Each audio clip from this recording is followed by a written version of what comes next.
For those of you that don't know, recently the Gen 3 Glock patent expired. Let me explain patents really quick.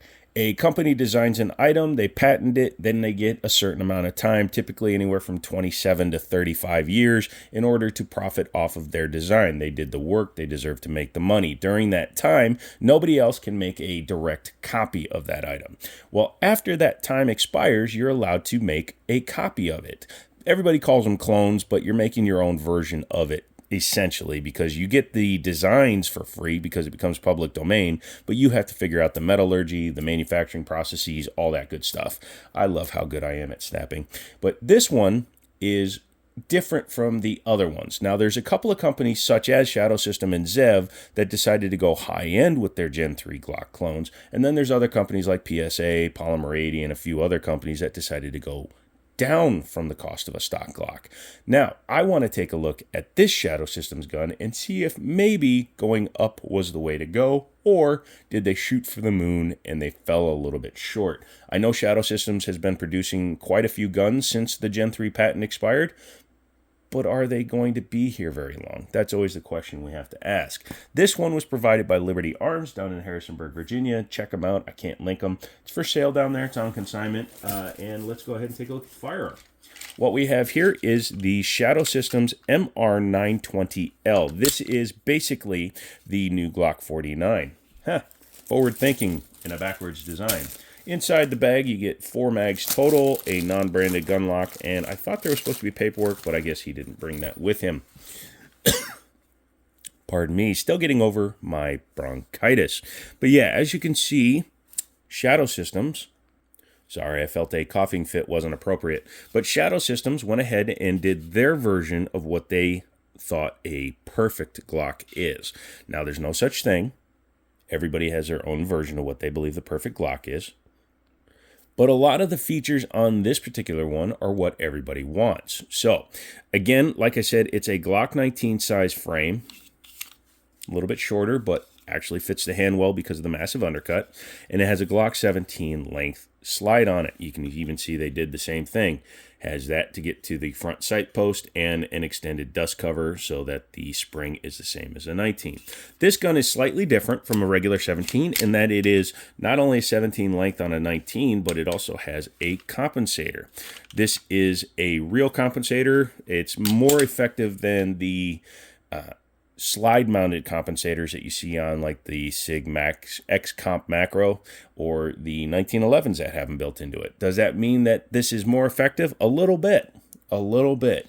A standard comp like this, which is connected to the barrel, does not move with the slide, so it guarantees the most possible amount of gases will come out and shove down the nose. However, a lot of people seem to think that a slide moves a lot faster than it does. If you fire a 45 on a high-speed camera, you'll see the bullet and a lot of the gas will leave the end of the barrel before the gun cycles. So don't discount a slide-mounted compensator.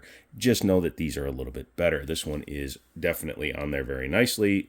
I've been messing with it a little bit, and it doesn't seem to be clocking itself at all. Also, the round count on this is probably pretty high based on the wear on the side and the mag wear, and it seems to be holding up phenomenally. Nice. This one came equipped with a Holosun 507C on it. This one has the solar backup. It will not charge the battery, but you can run it in bright light with the solar power alone. Has co-witnessing taller sights. That would work great with my Osprey suppressor. Who knows? Maybe I'll have to get one of these some days and try that out. Without the comp, obviously, because how are you going to put a suppressor on there? Come on, think, kids. Has nice texturing on the side with a little bit of a lip, so you have a place to put your hands. Nice stippling on the side. Reminds me of the Polymer 80 guns, only in that respect. This does feel like a slightly better polymer. Nice undercut, front strap checkering, back strap checkering, and it looks like this has interchangeable back straps on it. But again, none in the bag. Has very nice cuts and texturing on it. I like that. The slide, it's a little bit busy for my taste. Like, I don't like that, and the Rival does the same thing, as well as the Meta SFT Pros, but it's not terrible. Has a nice shelf here, so you get your finger on there, and then you can do your press checks. Back here, they're not super grippy, but they work. However, being that it's got a red dot on it, you'll either press from the front, or you're just going to grab the optic. If it's mounted correctly, you can grab the optic without it losing zero. If you're losing zero from grabbing an optic, you either have a problem with your gun or you didn't mount it right. So you should be able to bang that son of a bitch off of the table. Has a magwell on here, which feels pretty good. It's not overly chonky, like some of the aftermarket ones can be, like super thick, which is odd. Has a standard style release. It's not extended or anything, which is a little bit, again, a little bit weird. I don't know if this gun is trying to be a duty weapon while also being a competition gun, because it's more competition than duty, although with Staccato, thanks Staccato, screwing up the market and calling a 2011 a duty gun. Go to heckity-dickity-dickity-beckity. Has a standard Gen 3 release on it, which again, I don't understand. Trying to make the gun faster, but you put the crappiest slide lock you can. Additionally, it comes with P-Mags. P-Mags are better than Pro Mags by far, but I would just run stock Glock mags, honestly. Number one, the base plates look stupid because they have a cut for grabbing, but with the magwell on there, how do you grab it? Additionally, they don't have metal lips, which can lead to a little bit of swelling over a long firing session. Let's say that you have 3 mags and you're cycling through over and over and over. You're putting them in, putting them in, putting them in. You can actually damage the followers, which is why Glock uses a metal insert. It also can affect things such as hold open. Like this gun, this particular mag is a little bit weak with its ability to hold the slide open. Although it does sometimes do the drop. He dropped the chamber. He dropped on an empty chamber. You'll be all right, kids. Yeah, let's talk about the trigger feel. Has a standard style looking trigger with a trigger safety on there. Has a decent amount of room inside of the trigger guard, which I do like, but let's see how that trigger feels. So it feels like a standard take-up. Feels like a stock Glock trigger to me. Pull back, same resistance. It's lighter for sure because I accidentally popped it there, but yeah, the take up to the wall, you can feel it finishing cocking the striker, and then, yeah, it's probably a pound lighter than a stock one. Reset is about the same, but yeah, it still has that pre-cock striker feel to it, and just like a stock Gen 3, man, you can feel the whole gun move when you reach the wall. For those of you that don't know, some people used to call this a modified double action, because technically, when you're doing this, you are finishing cocking the striker, but it's a single action gun. When you do this, that means this trigger is only doing one thing. Granted, it is pulling the striker the rest of the way, but that's just because it's not a 1911 where it's pushing a sear out of the way. It's just finishing cocking the striker. So we can fight about that all day long if you want to, but it is not a double action. Anyways, let's take the top off real quick. We'll take a look at it. Oh, these tabs suck. I hate these tabs. Also, this gun is very...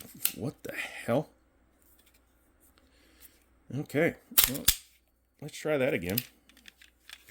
I'm doing it off camera because the gun just bit me. And now it's my enemy. There we go. Yeah, it bit me. It bit me. Taking a look inside, if you were to do that, you would not be able to tell this wasn't a Glock, because it literally copies down probably to the micrometer a Gen 3 Glock internal. I'm not taking the slide apart because the compensator would need to come off, and I don't have the tools for it. Looks like it's just set screws, but I don't have it here. And then you can see this will take stock Glock parts if you really wanted to for some weird-ass reason.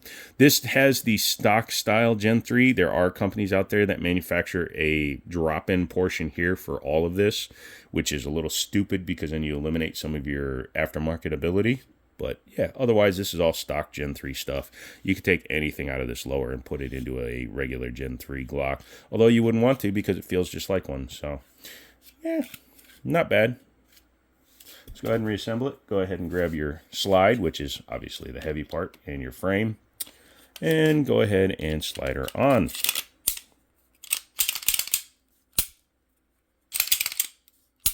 Yeah, she's back together. So, I've been avoiding the big thing about this thing, and that is the price. If you made it this long, put Bob Barker, because that means you made it to the price portion. Now, stock, these things are like $1,700, $1,800 on the street. This particular one, the guy only wants $1,200 because it is a used one with a round count on it. You can see that's all human skin, by the way. Eek. But yeah, this is a used gun the finish has held up remarkably well. I'll give it that. This is like old school Glock finish on here, PVD probably, and it has held up remarkably well. There's like one little chip here on the compensator, but even the end of it, you know, even the outgassing from firing the gun hasn't caused any damage to the finish. Yeah, good job on that, Shadow Systems. This is one downside to it, but it's present in almost all polymer guns. Like this is the new Smith & Wesson 2.09. And they all have some play in it, so we'll have to forgive them for that. And I do believe that if it was my gun, I would definitely suggest upgrading to the actual Glock mags. This is the 15 rounder. You can put 17s, the 23s, the 31s, obviously, because they're all double stacks. So at $1,200, is it worth it? Well, let's do a little bit of quick math. So let's say that you were to do a a cut slide with all this stuff on there. An aftermarket slide will be anywhere from $250 to $300. The barrel is probably going to be $150-ish. My old Zev barrel was $150. The Hollow Sun is $399, I believe. So right between that, and that, you're talking, what did I say, $250, $150, so $400, $700 just in those, right? So then you take the cost of a new Glock 19 Gen 5, which this isn't because it doesn't have ambidextrous safeties nor the better trigger. But this, let's say a Gen 5, right? An optics cut one is $620. So this would be an additional $700 on top of this $600, so you'd be at roughly $1,300. However, the thing that you're discounting is the fact that you can sell your original parts. Whenever I built a custom Glock, I would always sell my stock slide and barrel assembly, and I'd usually get the same price as I would for the entire gun. Last time I sold a Glock 19 Gen 5 upper, I got like $425 for it, where, like I said, $400 for the barrel and slide upgrades. So keep that in mind.